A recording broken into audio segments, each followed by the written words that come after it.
Hello everyone and welcome back to Hello Adhyapak. I hope you all are fine at your places and today video is all about subject science of class 8. This is PAT 2 question paper for you.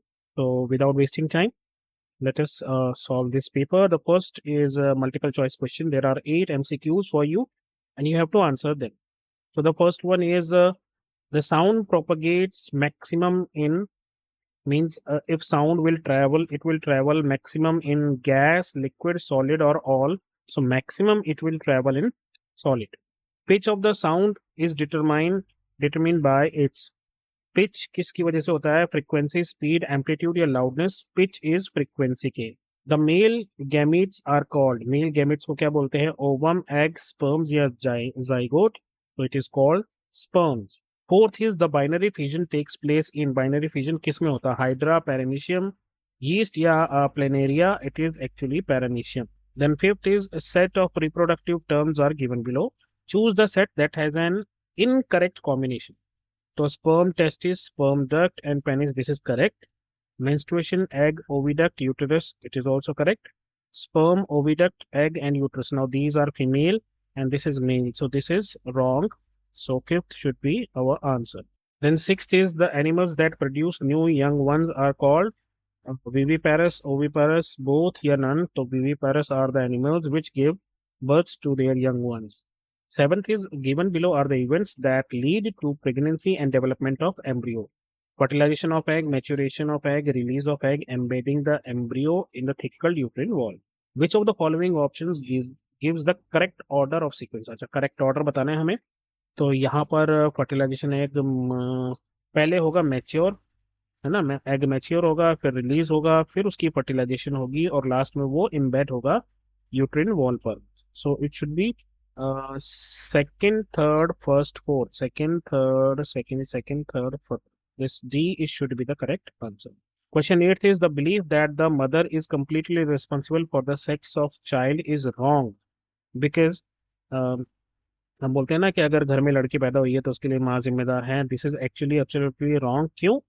क्योंकि child gets sex chromosome only from mother. No, develops in the body of mother, get one sex chromosome from the mother and the other from the father, get sex chromosomes only from father. So they child gets chromosomes from both mother and father. That is why females are not only responsible for the birth of a girl boy or a girl child or a boy child. Then there are 2 marks question. A simple pendulum makes 20 oscillation in 40 seconds. What is the time period and frequency? तो time period निकालने के लिए हम क्या करेंगे? 40 second upon 20 second कर देंगे.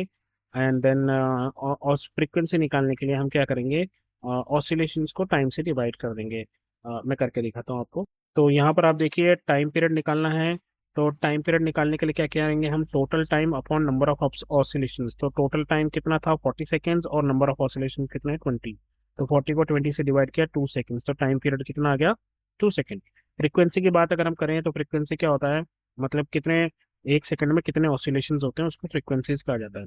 तो इसके लिए आप क्या करोगे? Number of oscillation upon time taken. तो नंबर ऑफ ऑसिलेशन कितने? 20 और टाइम टेकन कितना है? 40.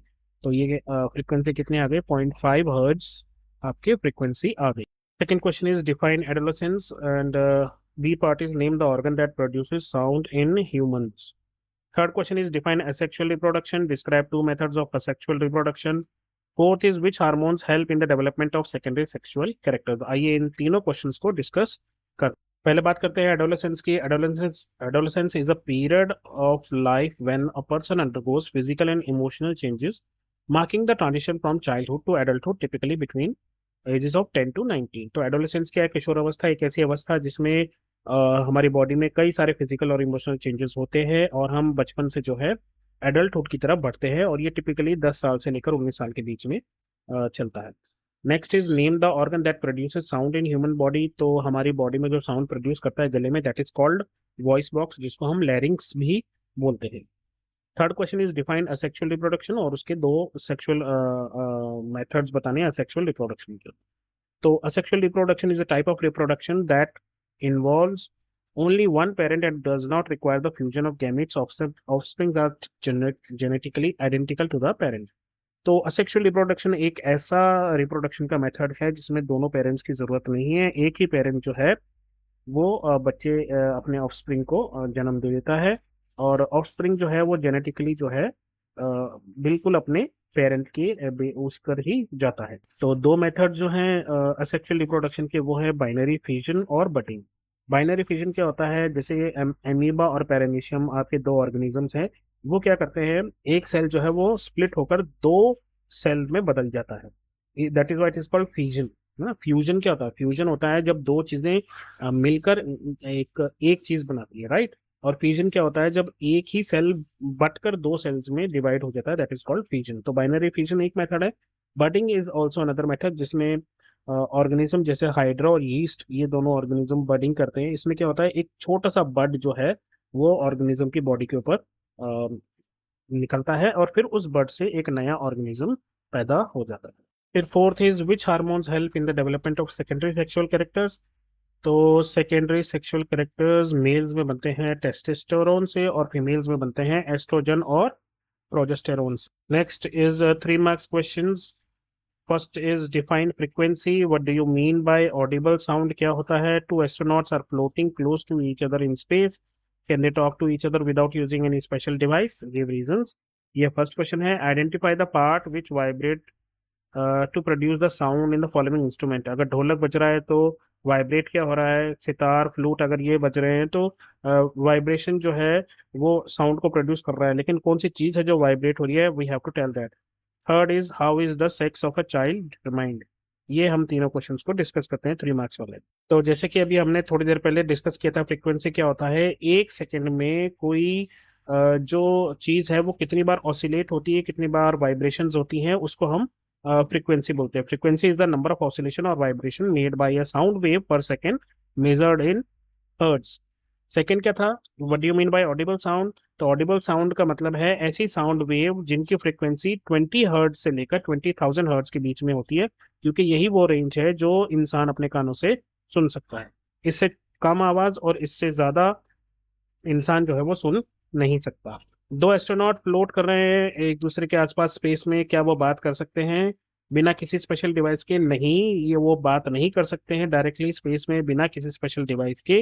क्यों? क्योंकि साउंड जो है उसको कोई ना कोई मीडियम चाहिए प्रोपोगेट होने के लिए। जैसे अर्थ पे जो है एयर है, एक मीडियम है जिसमें वो प्रोपोगेट होकर आगे बढ़ती हैं। स्पेस जो है वो वैक्यूम है, और वैक्यूम में जो साउंड वेव्स हैं वो प्रोपागेट नहीं कर पाएंगी और आगे नहीं बढ़ पाएंगी। सेकेंड क्वेश्चन, हम आइडेंटिफाई कर रहे हो उन पार्ट्स को जो वाइब्रेट कर रहे हैं। अगर ढोलक बजता है तो क्या वाइब्रेट होता है? Stretched membrane, skin. हमें पता है कि वो जो ढोलक की जो दोनों तरफ की जो स्किन है, जिसको स्ट्रेच करके और ढोलक के जो है दोनों तरफ बांधा जाता है, वो वाइब्रेट होती है।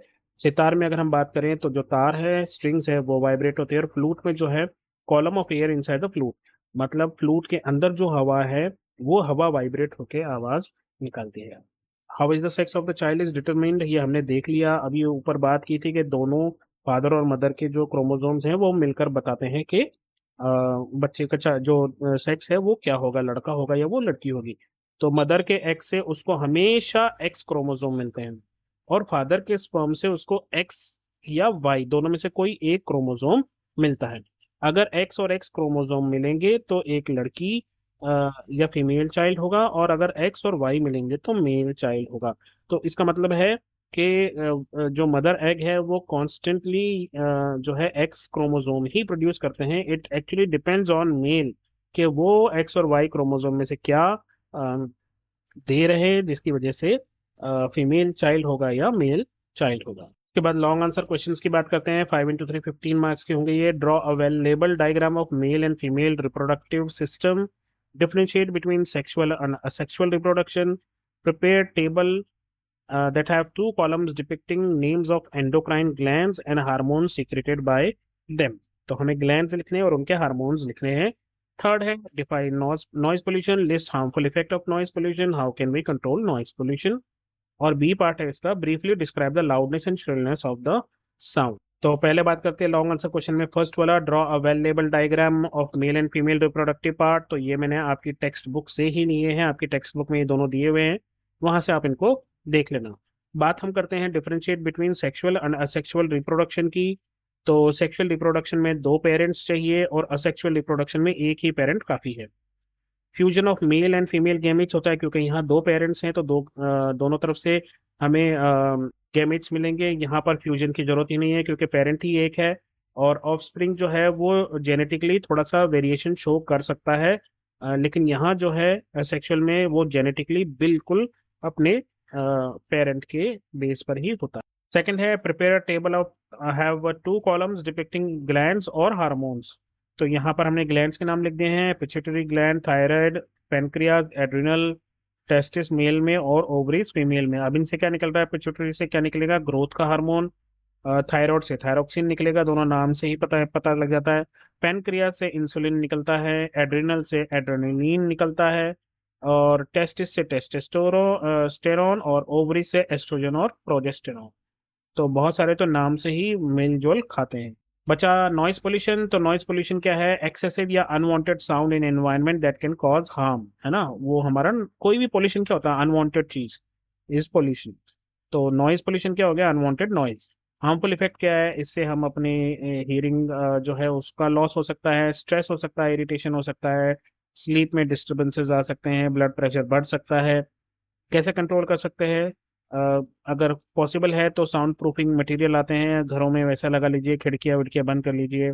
मेंटेन व्हीकल साइलेंसर्स, और व्हीकल के जो साइलेंसर लगे होते हैं वो इस्तेमाल कीजिए। लाउड स्पीकर को बैन कर देना चाहिए रेजिडेंशियल एरिया में, स्पेशली नाइट आवर्स में, 10 बजे के बाद वैसे भी हमारे सुप्रीम कोर्ट ने मना कर रखा है। फिर बी है describe the loudness and shrillness of the sound. तो लाउडनेस क्या होता है? लाउडनेस डिपेंड करता है एम्पलीट्यूड पे, कि जो वेव चल रही है उसका एम्पलीट्यूड कितना है, दैट इज कॉल्ड लाउडनेस। तो जितना एम्पलीट्यूड बड़ा होगा इसका उतना ही साउंड जो है वो ज्यादा होगा। श्रिलनेस क्या होता है? श्रिलनेस डिपेंड करती है फ्रीक्वेंसी पे, और ये हाईयर पिच मतलब आवाज पतली है या बहुत भारी है ना, तो वो पिच पे डिपेंड करता है। तो अगर कोई लड़की बात करती है तो उसकी जो पिच है, श्रिलनेस है, वो ज्यादा है, और अमिताभ बच्चन अगर बात करेगा तो उसकी श्रिलनेस और पिच जो है वो कम होगी। समझ गए? तो बस इतना ही दोस्तों। मेरी तरफ से इतना ही। अपना ध्यान रखिए, मम्मी पापा का कहना जरूर माने, जब भी कोई प्रॉब्लम हो नॉक कीजिए, बोलिए hello there, take care, bye bye, have fun, all the very best for your exams, take care.